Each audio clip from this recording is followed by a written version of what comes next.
Hola a todos, tengan todos muy buenas tardes. Estamos dando ya comienzo a una nueva enseñanza de los escritos de la Torá, ¿cierto? Ya entrando en el cuarto libro, ¿cierto? Que escribió Moisés, que lo pueden ver ahí, está el nombre del libro, ¿cierto? Que es Bamidbar, eh, que la traducción es números. Entonces, están números desde el comienzo, ¿cierto? Del primer capítulo, desde el versículo 1 hasta el capítulo 4, versículo 20, es lo que corresponde estudiar estos cuatro capítulos con 20 versículos. Eh, en cuanto a lo que habla esta enseñanza y el significado de, de este libro, ¿cierto? Como decíamos, en la traducción es número, traducción, traducción occidental, ¿cierto? Porque se ha deducido de que como el libro comienza con un censo, es cierto que en Kitizá, anteriormente, mucho anteriormente en Shemot, en Éxodo, que también hubo un censo y no era muy bueno eh, la forma de contar. No obstante, Dios permitió hacer un conteo de las personas por medio de otro objeto, para que la maldición no recayera en un alma, en las almas de ese momento, ¿cierto? Por a causa del becerro de oro, ¿cierto? De ese pecado. Permitió que se haga un censo, pero no contarlo en numerar personas, sino que numerar monedas, medio shekel, ¿cierto? Que tiene su significado, lo vimos. Si quieren revisar en Parashakitizá, en esta misma página, lo van a poder ver. Entonces, el, la traducción eh, que es más acertada, es decir, es el, la que es en hebreo, de Bamidbar, es en el desierto, ¿cierto? Es lo que significa Bamidbar, en el desierto. Y hemos explicado otras veces que para llegar a hacer todo esto, para poder como almas, en este caso, en ese sentido, en esos tiempos, el pueblo de Israel se le había prometido de hace mucho tiempo atrás, de los patriarcas, ¿cierto?, que ellos iban a heredar esa tierra, ¿cierto? De Abraham se le prometió que él iba a habitar la tierra de Canaán, ¿cierto? Que sería posteriormente Israel, la tierra que fluye leche y miel, como se le dijo, ¿cierto? Y, pero según lo metafísico, según lo que Dios desea, o según los parámetros de Dios, para que una persona pueda obtener, para que una persona, un alma, pueda apropiarse de esta tierra prometida, era necesario pasar por el desierto, ¿cierto? Dios los hubiese podido dirigir, ¿cierto?, en menos de 2 años de obtener esta tierra, pero por muchas razones, principalmente el pueblo de Israel, por sus propios méritos, no pudieron hacerlo, entonces había que de alguna forma darles una lección, hacerlos ver cómo era vivir realmente. Y siempre desierto, siempre es equivalencia a carencia, ¿cierto? Lo hemos visto. Y todos sabemos que en el desierto falta todo, principalmente el cómo vivir, el calor es sofocante en el día, en la noche el frío es como la contraparte, ¿cierto?, del calor en el día. Eh, ni pensar sembrar una semilla en un lugar que no sea un oasis, ¿cierto?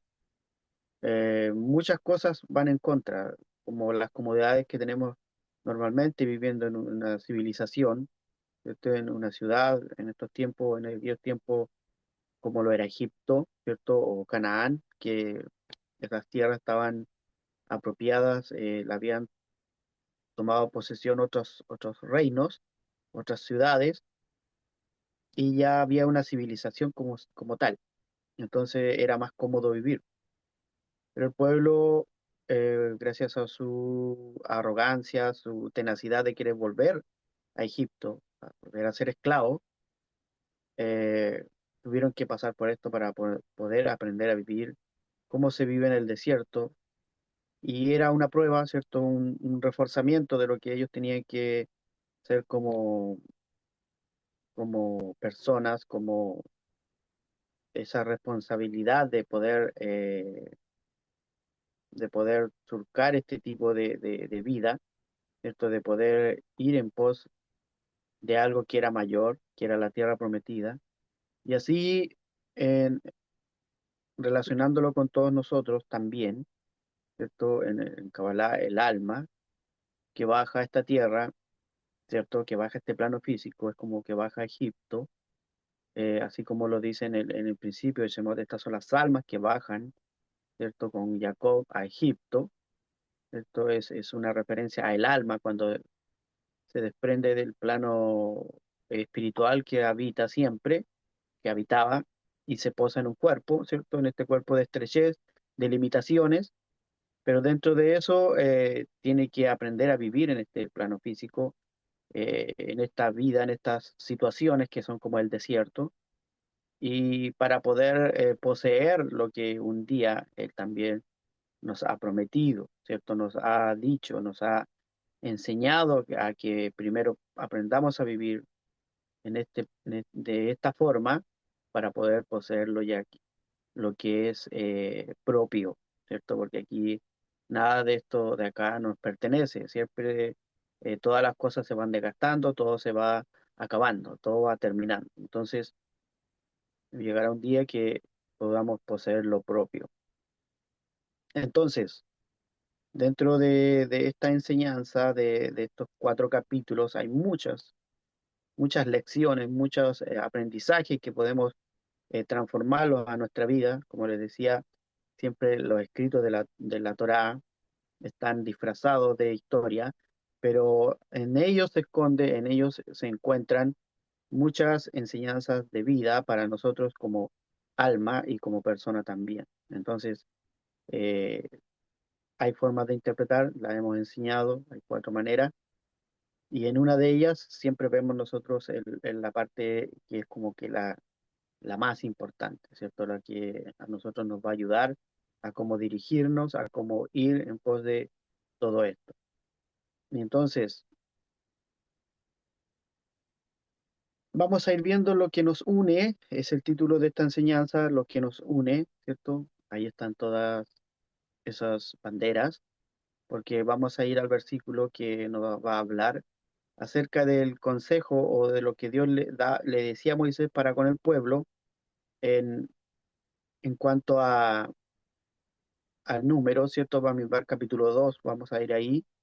Ya hemos hablado acerca del censo, así que no vamos a volver a hablar acerca de ello. Y como segundo punto o como una segunda enseñanza, vamos a ver en el capítulo 2 versículo 2, ¿cierto? Cuando habla de números, ¿cierto? Dice, los hijos de Israel acamparán, cada cual junto a su propia bandera, y vamos a enfocarnos en esta palabra bandera, ¿cierto? ¿Qué significado tiene? Bajo el banderín de sus casas paternas, dando frente a la tienda de reunión, acamparán a su alrededor. Eso es más que nada el versículo que nos va a acompañar dirigiéndonos con respecto a lo que es la bandera, ¿cierto? Es lo que nos une. Ciertamente, cuando escuchamos de bandera, siempre nos referimos a nuestra propia bandera, a cada uno como país, ¿cierto? Cada país tiene su bandera, tiene su significado en cuanto a los colores, los símbolos, los signos que tengan escritos, algunos de alguna forma, otros solamente un color, pero todo tiene su significado, todo tiene su porqué, ¿cierto? En el ámbito de por qué se tiene una bandera, ¿cierto? Si vemos ahí en el, la imagen, vemos como que hay una cumbre, ¿cierto? Como cuando se reúnen varios países eh, aquí, ¿cierto? Y en sí con un solo propósito. Entonces, esta clase nos va a enseñar de que, porque a veces hay conflicto entre banderas, entre naciones, entre países, al igual que nosotros, entre personas, hay muchos conflictos, a veces hasta en la misma familia, pero tiene que haber una sola bandera, ¿cierto? Un solo estandarte que nos una de por sí a todos, ¿cierto? A veces el color de las banderas, los símbolos, también nos desunen como personas.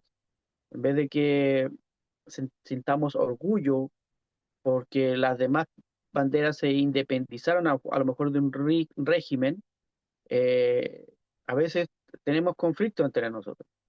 Entonces, para que vayan viendo, este es el versículo que estamos leyendo, Bamidbar, o Números, el capítulo 2, ¿cierto? Desde el versículo 2 cuando habla de los hijos de Israel, acamparán cada uno cual junto a su propia bandera, bajo el banderín de sus casas paternas, dando frente a la tienda de reunión y acamparán a su alrededor.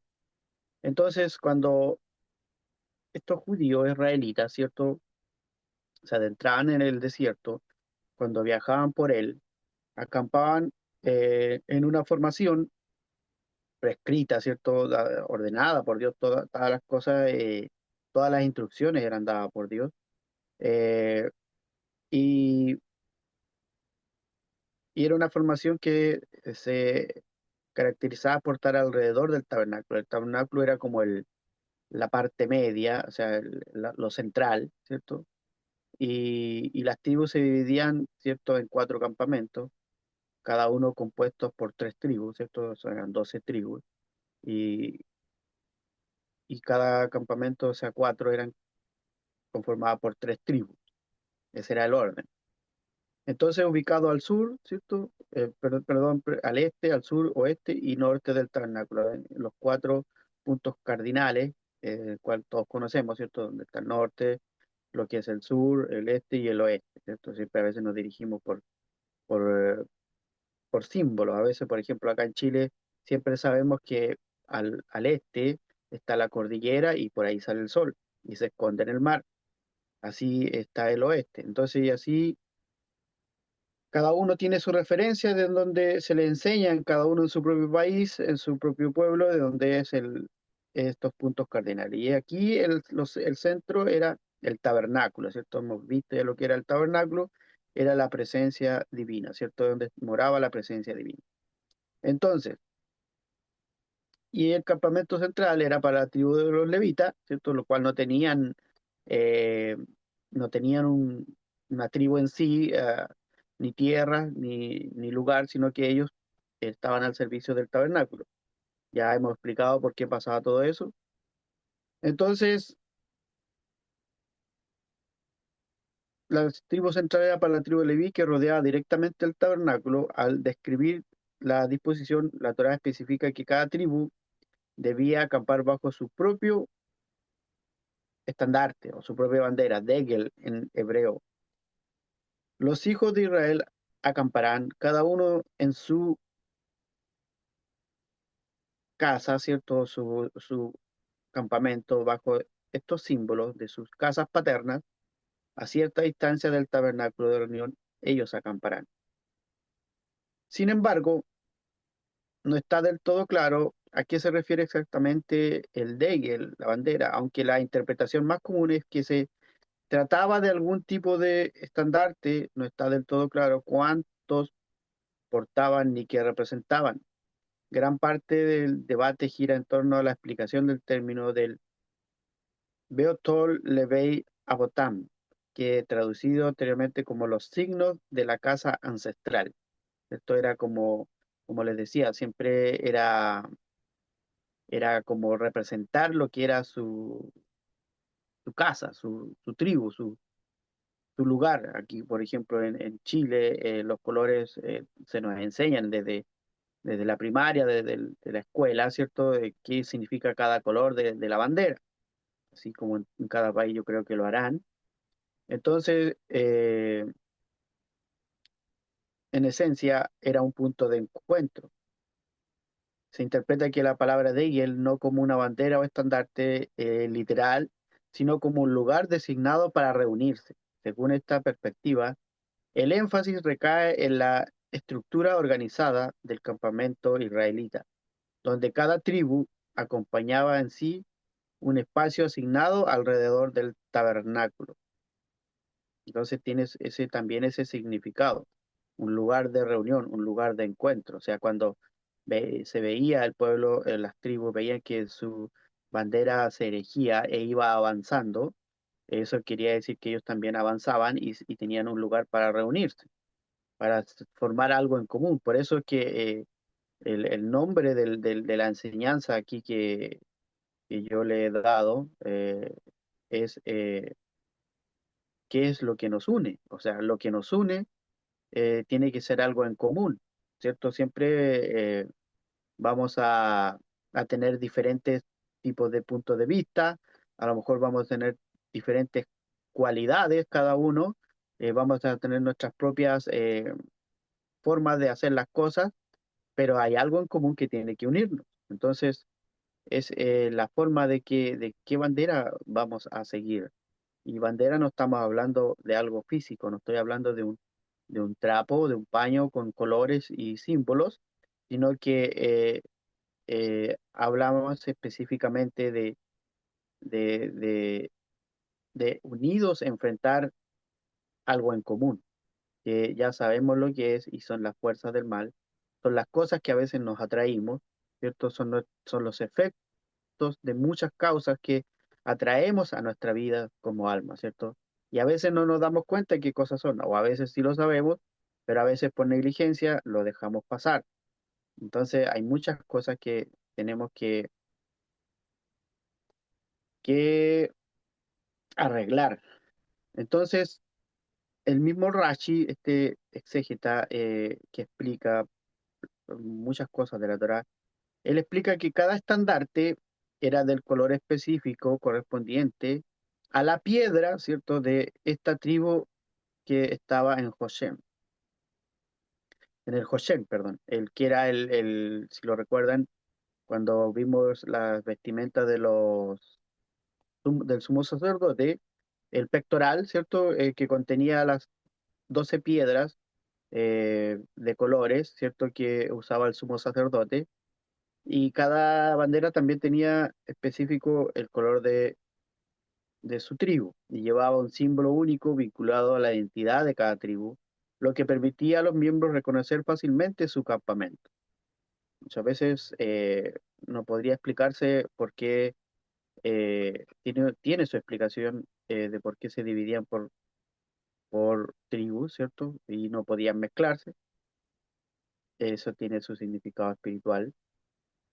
Entonces, en el Midrash Rabba, vamos a hablar un poquito del Midrash, describe estos estandartes como con ciertos detalles, añadiendo que la práctica de usarlos para representar a un grupo específico fue adoptada posteriormente por las naciones del mundo. Ya también empezaron a adoptar lo mismo para las banderas. Entonces, como por ejemplo, podemos, como el Judá, ¿cierto? Que es parte de los judíos, para dar a conocer, no vamos a dar a conocer todos, su piedra específica y su color era Nofetch, ¿cierto? Y el color de su bandera como el color del cielo, con la figura de un león, ¿cierto? Eh, siempre, e incluso en una de las bendiciones que le hace Jacob a las tribus, cuando se refiere a Judá, siempre lo nombra como un cachorro de león, ¿cierto? Como un león. Más adelante se le conoce y tiene el apodo la tribu como el león de la tribu de Judá, ¿cierto? Que también corresponde al nombre del Mesías, ¿cierto? Entonces era algo característico eh, de que la bandera tenga algo en común con la persona que se le fue dado el nombre, ¿cierto? En este caso era Judá. Entonces,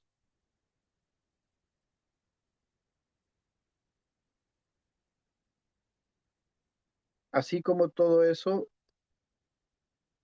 ahí existían las, ¿cierto? Que eran cuatro grupos de tres tribus, o sea, cada cuatro, el número cuatro también es muy representativo dentro de la Kabbalah, como por ejemplo los cuatro mundos, hay cuatro ángeles principales que también resguardan a cada una de estas tribus y así las cuatro direcciones de los cuatro cardinales, que el Zohar los relata muy bien, el significado de lo que significa el que por qué habían cuatro puntos, ¿cierto?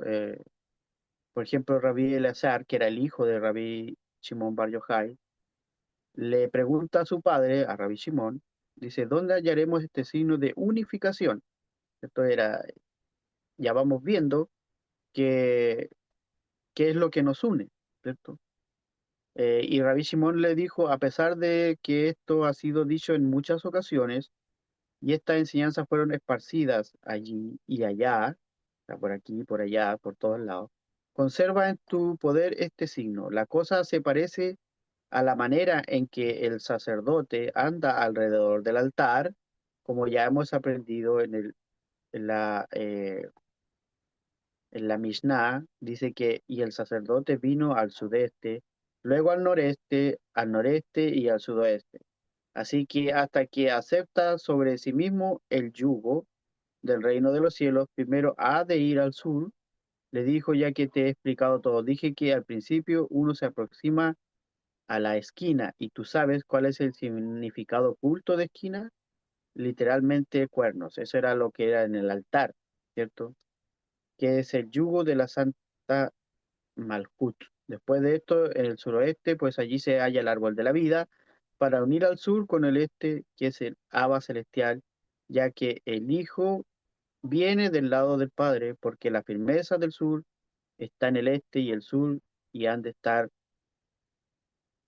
anudados o unidos. Simplemente, todas estas explicaciones que da el Zohar es que tenemos que estar todos en pos del tabernáculo, en pos de lo que el sacerdote hacía, como nosotros mismos también como sacerdotes, de unir,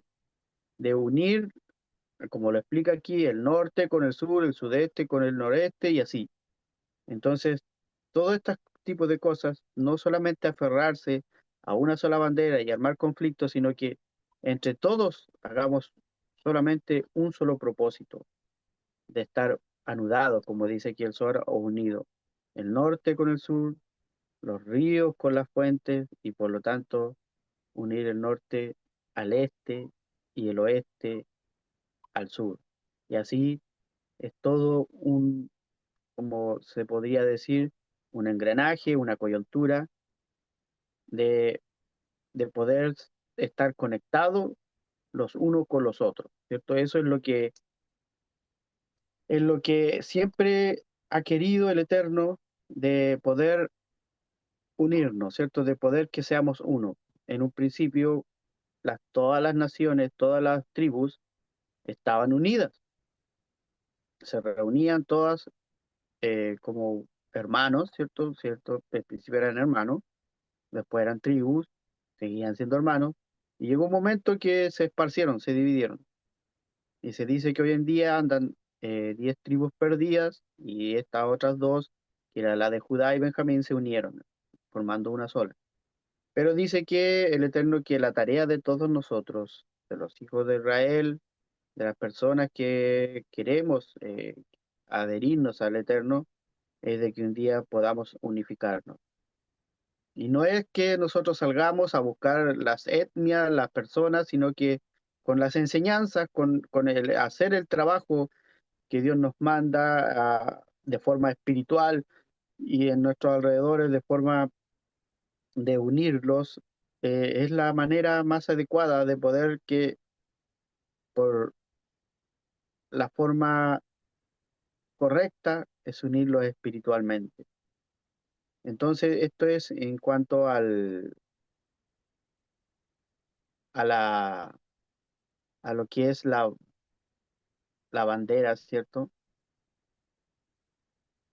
El, la bandera siempre en Kabbalah, eh, como cualquier objeto, ¿cierto? En Kabbalah siempre los objetos son símbolos de algo más.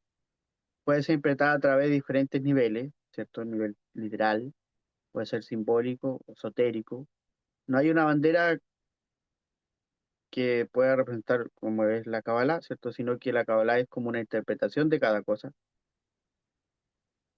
Pero, por ejemplo, en lo que es en el simbolismo, las banderas con sus colores, ¿cierto? Y diseños pueden ser vistas como representaciones de fuerzas, ¿cierto? Por eso es que a veces se levantan cosas, se levantan símbolos, situaciones que, que toman fuerzas y son como una bandera. Las personas lo levantan y las personas se aferran a ellos y atacan a los demás. Entonces pueden ser fuerzas o energía o estados de la realidad. Los colores pueden estar asociados con esferas que a veces,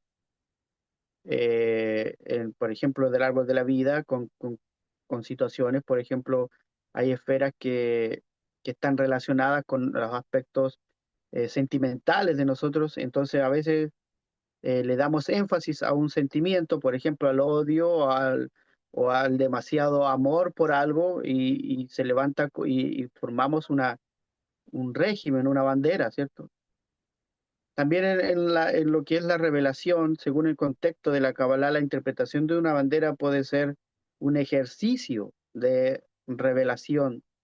También al examinar sus componentes se puede descubrir información sobre la naturaleza de la fuerza o la entidad que se representa. O sea, ahí tenemos que tener cuidado en cómo nosotros la transformamos para que sea algo que sea de beneficio y no de perjudicar a ti mismo o a los demás.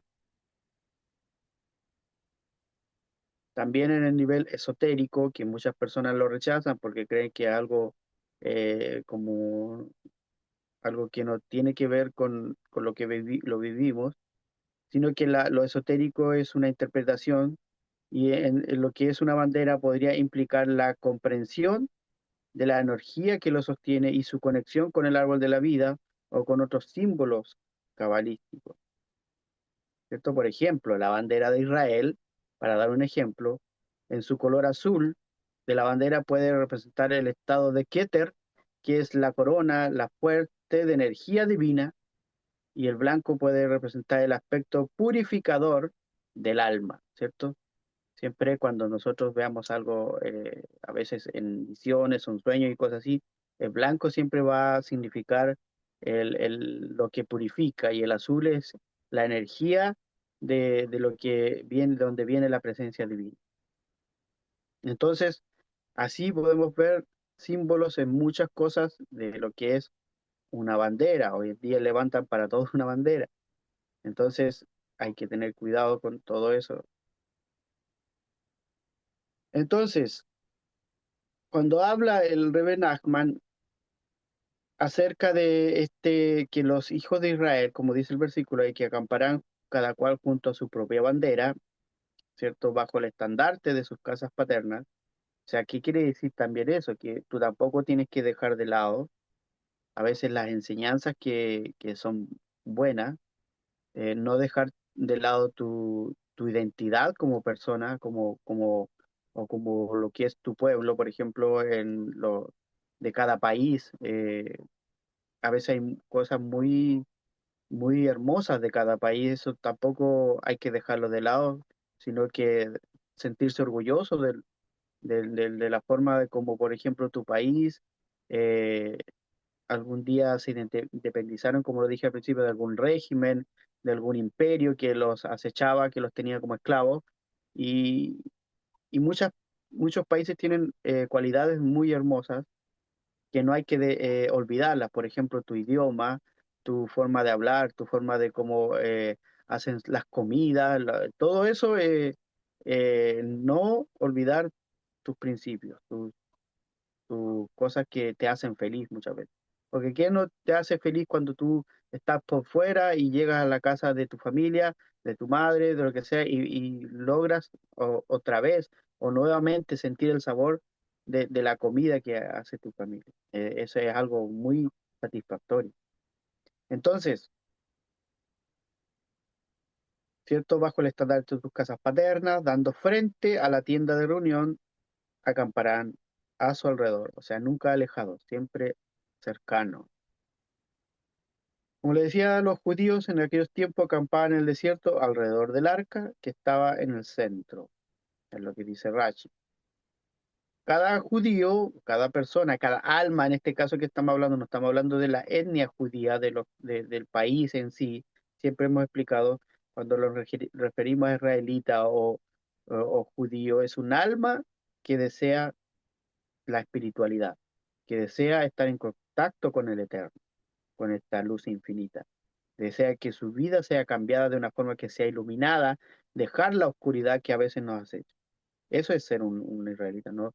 No es que nosotros nos hayamos vuelto de la noche a la mañana pertenecientes al pueblo de Israel, sino que el alma siempre ha sido de Dios. Israel no significa solamente el ser del país, sino que Israel es estar, tener el pensamiento en Dios. Rosh Li, ¿cierto? Ser su cabeza, ser parte de él. Entonces, cuando hablamos de judíos, dice que cada judío corresponde a una letra en la Torá. Solo cuando están unidos, o sea, cuando están unidos en un libro, puede ser que la Torá esté completa. Entonces, cuando usted está estudiando la Torá, cuando usted se une con las letras de la Torá está completa. Si no, sería un libro solamente. Así leemos sobre la unidad del pueblo que inmediatamente antes de la entrega de la Torá en Shavuot, la festividad de la recepción de la Torá, ellos pudieron estar juntos, unidos en el desierto. Por eso que nosotros llevamos un conteo del Homer, que ya está casi terminando de aquí al domingo, mañana en sí. El- Esta introspección que hacemos cada año, ¿cierto? Antes de la entrega de la Torá, antes de esa conexión de la festividad, y nos va enseñando en cada estación, en cada ámbito, lo que tenemos que ir trabajando, ¿cierto? El campamento de los hijos de Israel dice que los judíos le dicen a las naciones: ¿de qué grandeza pueden hablar ustedes que pueda compararse con la grandeza del campamento de los hijos de Israel en el desierto? O sea, con lo que ellos vivieron ahí, con todos los milagros, con toda la forma de que Dios los hizo vivir en ese lugar, no hay algo que se compare a eso. En el desierto, los judíos acampaban de acuerdo a las tribus, como ya les mencioné. Cada tribu era completamente diferente a las otras en tamaño, posición y naturaleza, y cada una se distinguía por su propia bandera, que tenía sus propios colores tribales, ¿cierto? En lo que ellos representaban. Pero pese a sus muchas diferencias, todas las tribus se aferraban a su fe en el único Dios. O sea, algo nos unía, unidas en su fe, revelando la unidad de Dios. Ahí tenemos el pegamento, ¿cierto? La adhesión, que era la fe en el único Dios. O sea, las personas que confían en que esta luz infinita nos va a acompañar siempre.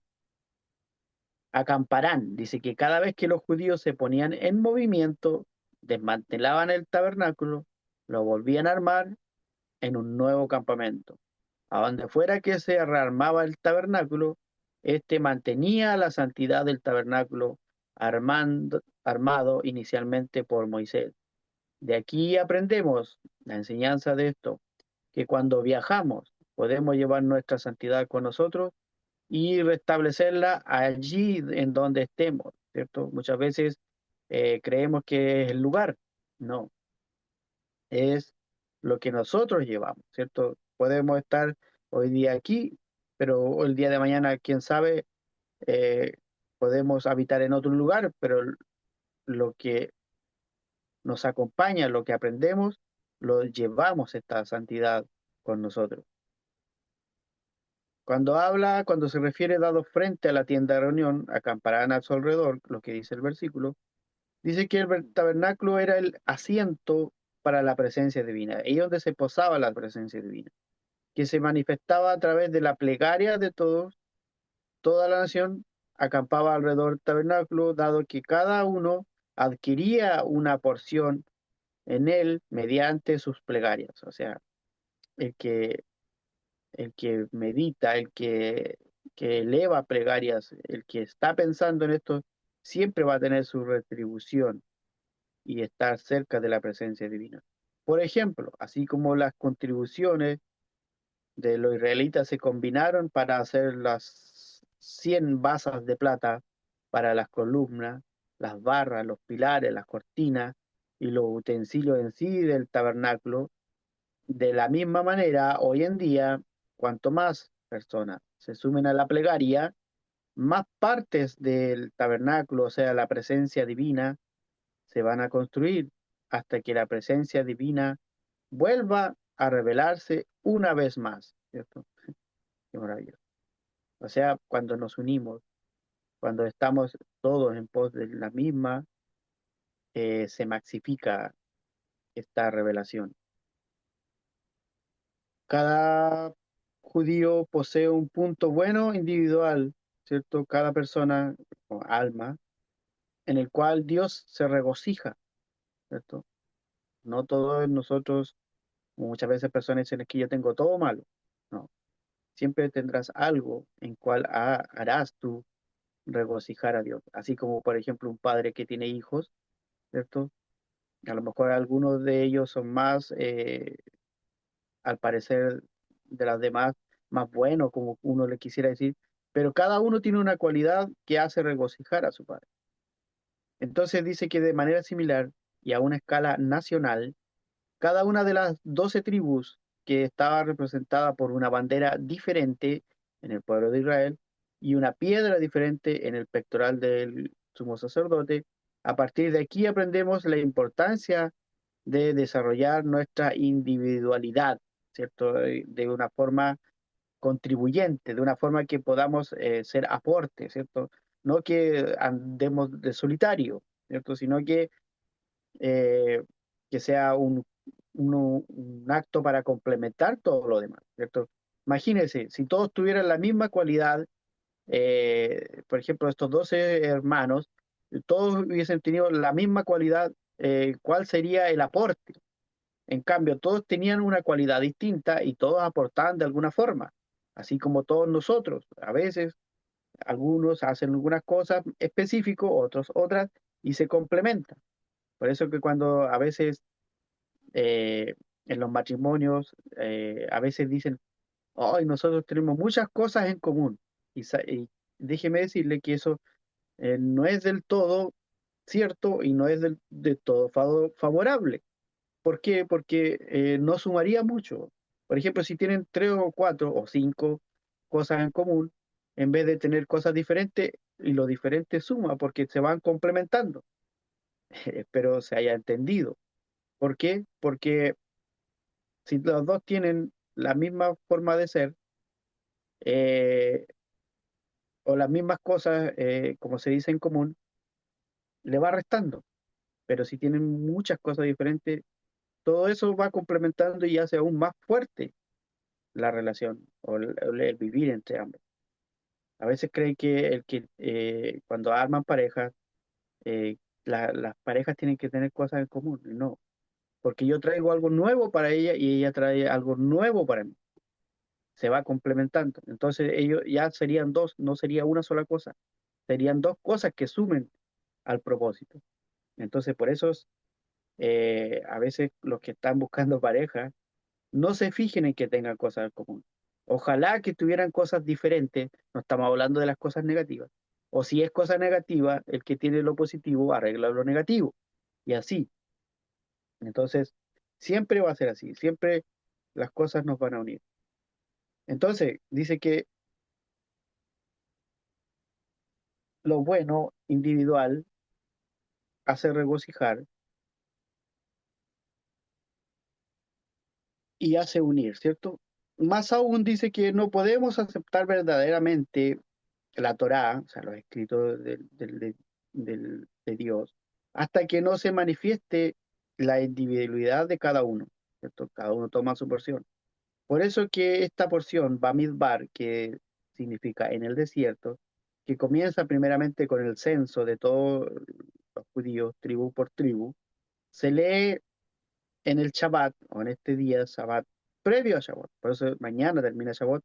Por eso era necesario hoy día tener esta clase, esta enseñanza de esta porción, que nos enseña la importancia de establecer nuestra individualidad antes de poder unificarnos, ¿cierto? De complementarnos en una causa común.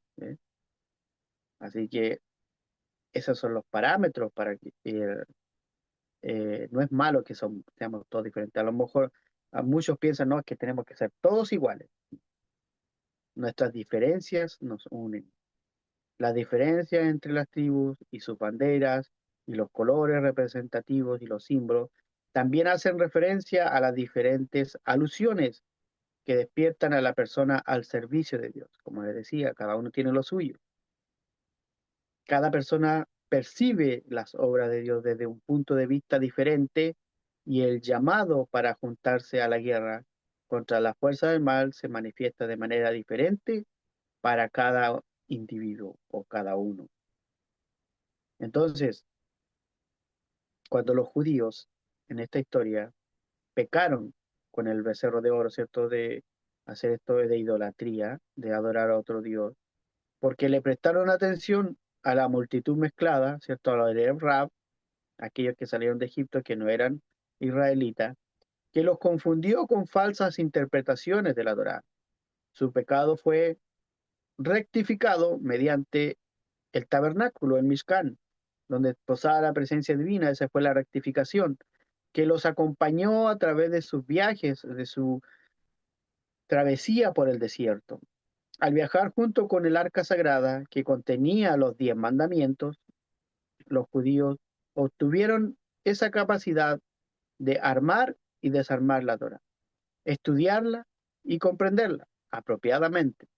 De esa manera rectificaron su falsa comprensión de la Torah y los pecados cometidos debido a sus malas interpretaciones. Entonces, le fue algo, todo lo que es malo, muchas veces, siempre va a contraer en algo positivo. ¿Por qué? Porque cuando nosotros le damos vuelta a esa polaridad, ¿cierto? De a veces que las cosas que vemos negativas, cuando nosotros la atacamos y de esta forma que nos haga unir, ¿cierto? Por eso la enseñanza aquí es lo que nos une y esta fe en Dios, en el Eterno, en la luz que nos va a acompañar en las situaciones más difíciles, eh, nos va a unir, aún con nuestras muchas diferencias entre todos, pero cada uno complementándonos para un mayor propósito es de iluminar todo lo que está en oscuridad. Mucha gente hoy en día está en oscuridad, creyendo que va por un buen camino, creyendo que sus actos son eh, concisos, pero muchas veces son errados. Todos hemos pasado por eso, no juzgo a nadie. Nosotros claramente también hicimos muchas cosas o a veces erramos, pero con los conocimientos, con la luz de la Torá, cada día vamos avanzando y cada día nuestra situación va mejorando, ¿cierto? Algunos dirán, pero yo te veo igual. Puede ser que a simple vista nos veamos igual que antes, pero en nuestra alma se va fortificando cada día, va aumentando esa capacidad de poder ver las cosas desde otro nivel, desde otro tipo de mirada, ya no como lo veíamos antes. y en vez de de quedar estancados, nos vamos avanzando, vamos solucionando problemas, vamos ayudando a los demás. Y esa es la forma en que nos podemos sentir unidos. Y esto es lo que nos une, la Torá, ¿cierto? La Torá es la que nos une a encaminarnos al porvenir. Amén. Esta ha sido la enseñanza del día de hoy, esperando haya sido de bendición para sus vidas. Bueno, si hay alguien que quiera decir algo, si no, los leo en los comentarios o en cualquier cosa. Y adelante, Miguel. Y estás aquí. Aquí está. Adelante. Sí, Miguel. Bueno, antes que nada, muchas gracias por esa bonita, muy buena clase, muy parte Se te en corta. que estamos por unirnos nosotros con la... sí, sí, ¿sí me escuchas? Sí, a veces entrecortado.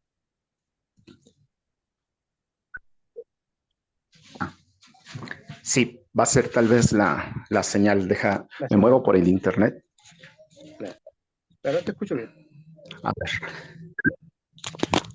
gracias. Ok.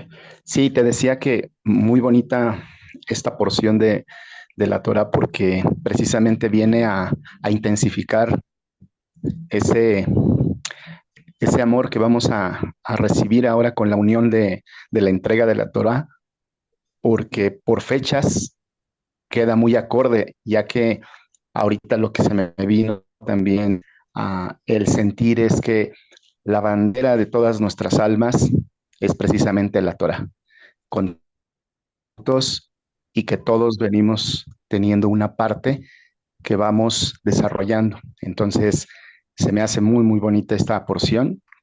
Te lo agradezco, le agradecemos al Creador y que hagamos que todos, aunque no tenemos un tabernáculo físico, podemos estar todos alrededor de nuestro Dios, que Hashem siempre nos conserve en esa unión. Amén. Qué hermosas palabras, Miguel. Y siempre admiro tus comentarios y tus interpretaciones de cómo comprendes la clase y la enseñanza que contrae en ella. Así que muy agradecido por tus palabras y por formar parte también con tu bandera, aportando y cada uno de nosotros aportando a esto, que como lo decía anteriormente, al porvenir, a lo que vamos a vivir a futuro y vamos derivando también a las demás generaciones. Así que ese es el trabajo de nosotros y de cada uno y como sabemos, esto no se queda estancado, sino que esto perdura en el tiempo. Así que muchas gracias y saludos a ti y tu familia en general. Una buena semana también para ti. Entonces, Muchas gracias, Tocayo. gracias.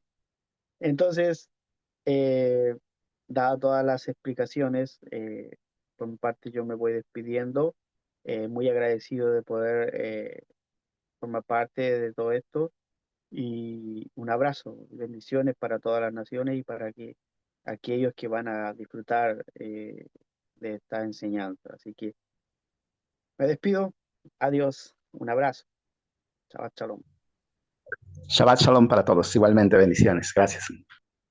adiós.